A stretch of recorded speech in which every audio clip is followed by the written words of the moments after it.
Will Brinson, senior NFL writer, CBS Sports.com, joins us on the Adam Gold Show. We've heard from Robert Hunt, Carolina Panthers offensive guard. Heard from Dave Canales expressing extreme optimism. Hunt talking about, we expect to win. Dave Canales, nobody's going to want to play us. I personally think that that's the only thing you'll ever hear from NFL team. Everybody thinks that they're good going into the season. Is there a situation you can recall where a team went into the season knowing they were going to stink? I was just trying to think of. I don't think so. I mean, any sport, right? Even if you've got a basketball team that's obviously tanking, you don't get to be a professional athlete by embracing the belief that you might be terrible. Right. I always think about my favorite example was your former favorite team, the New York Jets. Yes. And I believe former first-round pick D. Milliner out of Alabama was going into his second or third season, even struggling as a young player. Yeah. And, people are like, well, how are you going to deal with this? He's like, I think I'm the best cornerback in the NFL. And it was the most ridiculous statement of all time. Dude, you're clearly not. But I think you have to believe that. And so in that sense, yeah, you're never going to have a team or a coach or really any players. I mean, outside of maybe I'm trying to think of if there's ever been one, especially in the NFL though, where you're on a team for a short period of time. The season is such a small sample size, and there is so much variance that we've seen, teams be really good when we least expect it. But no, you're almost never going to hear that, even though, it's entirely possible that the Panthers, despite making gains last year in a lot of different areas, whether it's the offensive line, Bryce Young's play, not really the defense per se, but maybe it's better. It's entirely possible that the Panthers win 5 games. And it's entirely possible that the Panthers win 11 games. And I don't think that the latter is likely. I don't think it's likely. They got a former number 1 overall pick at quarterback. Right. And they just drafted a first-round rookie wide receiver who has, you talk about variance. I mean, T-Mac to McMillan, Tet, whatever we're calling him. This guy could be he could be an all-pro, out of the gate, or he could, be a guy that sort of struggles to be consistent.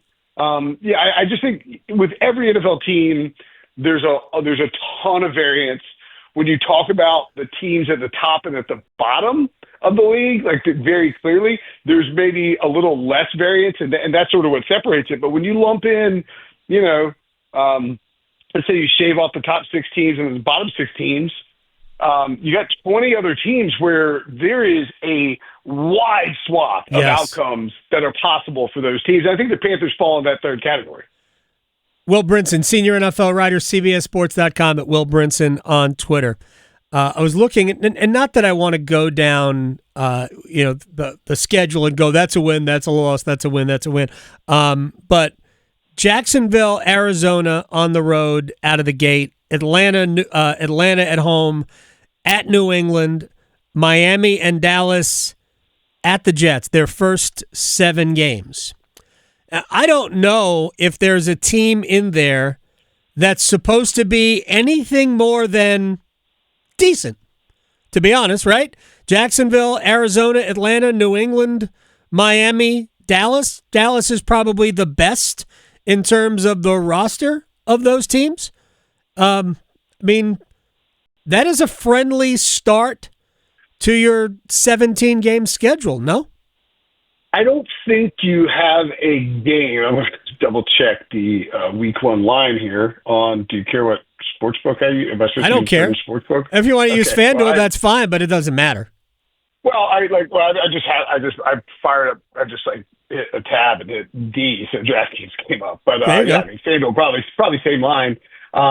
Week 1, Panthers at the Jaguars. So you're on the road. Not to get into the nitty gritty of it, but roughly for a long time, we've assumed 3 points for home field advantage. Panthers are +3, -112. Not to get into the nitty gritty of why it's -112, but it's really like inching towards 2.5. So yeah, right there you have a immediate road game against a team that's probably on a similar level in terms of expectations. Former number one overall pick who hasn't necessarily lived up to the hype in Trevor Lawrence, a brand new coaching staff.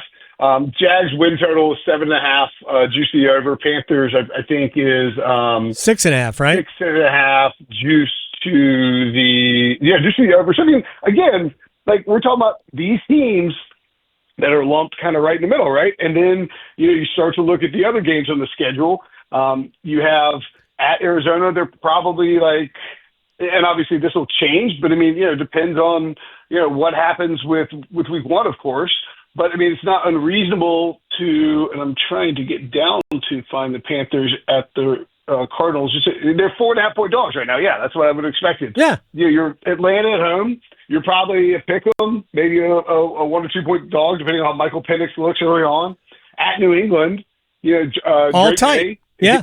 Yeah, like that's going to be a tight game. I would think they're pretty, assuming health for the Cowboys and that they look decent, I would think they'd be like a 2 or 3 point dog, maybe more at home against them in week 6.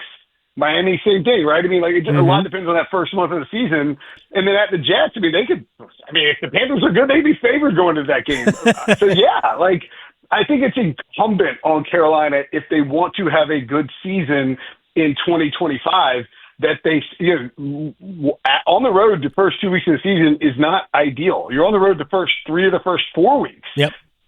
You really got to you have to stack some wins early if you want to, 1, beat that win total of 6.5, and then 2, be competitive. I don't think there's a team in the division with Bucks, Falcons, Saints that is, miles and miles better than the Panthers. And again, a lot depends on, health of certain guys like Chris Godwin, maybe not ready for the start of the season for the Bucks. Mm-hmm. We don't know. Michael Penix should come out and be an MVP candidate. Yep. And then all of a sudden that changes. But, I think right now that division's so wide open, and these division games are going to flip who wins in there.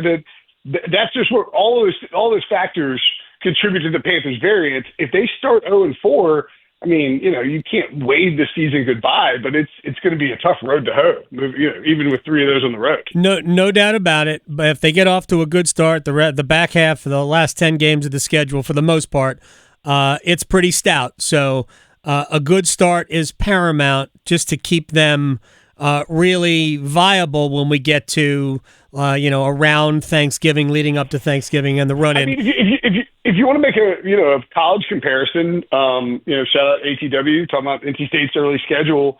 TCU, Virginia, at Wake, at Duke. Those are the 4 teams you play early on. It's like you gotta stack some wins early, because if you don't, and it gets harder on the back end, it's difficult to have a slow start, get the pressure that sort of builds on that, and then to make a run. Yeah, real quick, you said ECU, not TCU, right? I said ECU. Yeah, Carolina okay. gets TCU. Right, yeah. Exactly. I just want to make sure, because I was there. I just want to make sure. Right. Charlie versus Will. Hey, look, ECU versus State. I know you and I don't talk a lot of college football here. We certainly mention it. Carolina TCU is a must-win for UNC/the ACC. There are about 4, maybe 5 games in week 1 that the ACC has to win for PR purposes. All right, let me get back to the NFL with Will Brinson, because I want to talk about 2 owners at opposite ends of the spectrum. But real quick, if you are 6th all-time in passing yards and 6th all-time in touchdown passes, are you a Hall of Famer? Phillip Rivers announced that he will retire officially as a San Diego or Los Angeles Charger at the start of the season. Is Phillip Rivers a Hall of Famer? I mean, he should be. I agree with you. Unquestionably, I think he should be. I personally think that. I mean, it's weird. It's weird. How we evaluate these things is really hard. I was shocked. If Eli Manning and Ben Roethlisberger are going to get in, and they will eventually, Phillip Rivers needs to be in too. I think. Look, I get that the explosion of passing and all that, but I mean, Yeah, to me, it's a no-brainer, and I think just given his relationship with like the media, which has a very strong relationship, his success in terms of statistics. No, he didn't ever win a Super Bowl, but I mean, year in and year out, like a viable second-tier MVP candidate. Led the Chargers to some great seasons. I think he will eventually get in, but there is going to be the sort of political processes that are in place where I would guess that the lack of the Super Bowl, and certainly lack of 2 Super Bowls, will have him get in after both Ben and Eli. Yeah, I mean, like I put Ben of those 3. I would put the resume for Ben at the top, and then Phil, and then Eli. I agree. Well, that's why we're friends. All right, to opposite ends of the ownership spectrum. On one end, you have Mike Brown, who does everything possible to not pay his players. He doesn't want to pay Trey Hendrickson.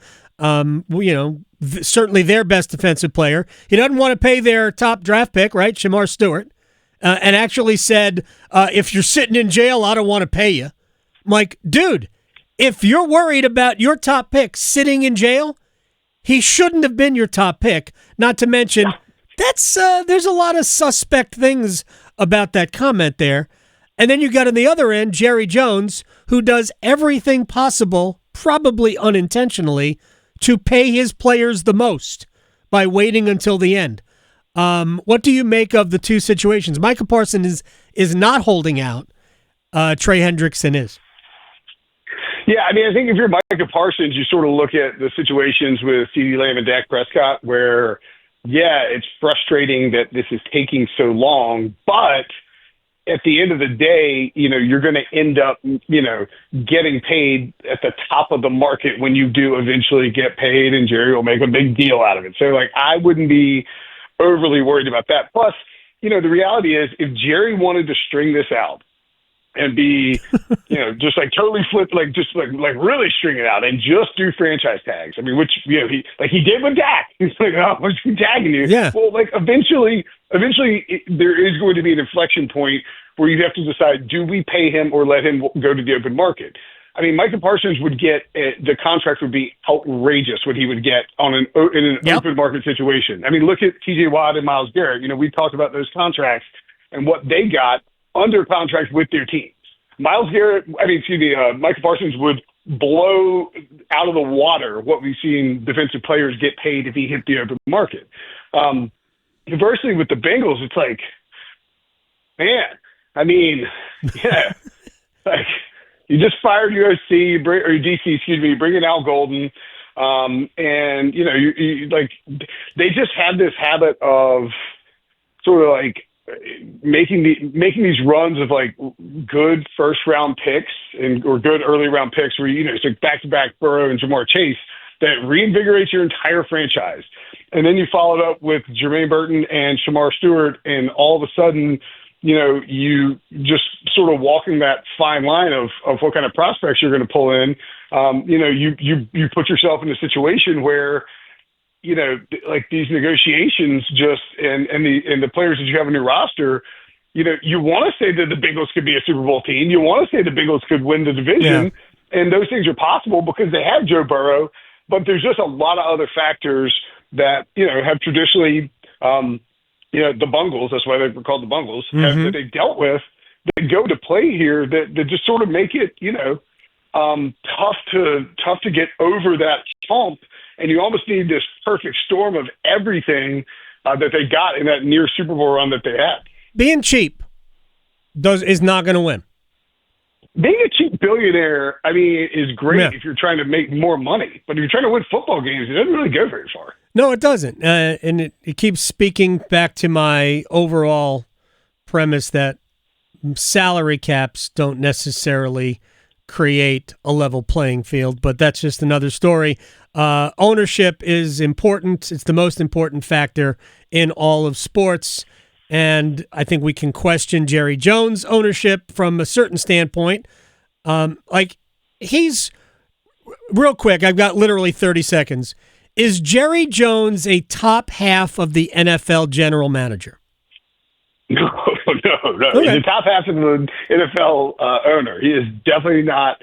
Like, I think Will McClay does probably a lot more for the Cowboys than Jerry Jones, and Jerry would be best served being the PR guy, the owner, and letting football guys make decisions. Yep, and that's what diminishes him as an owner, because he is just not good enough as a GM. And it's disrespectful to people who've worked their whole lives in football to gain that status, and he decides because it's his toy, he wants to play with it. Will Brinson, CBSSports.com, senior NFL writer, at Will Brinson on Twitter. Sir, talk to you very soon. All right, buddy. Talk to you soon, man. Thank you.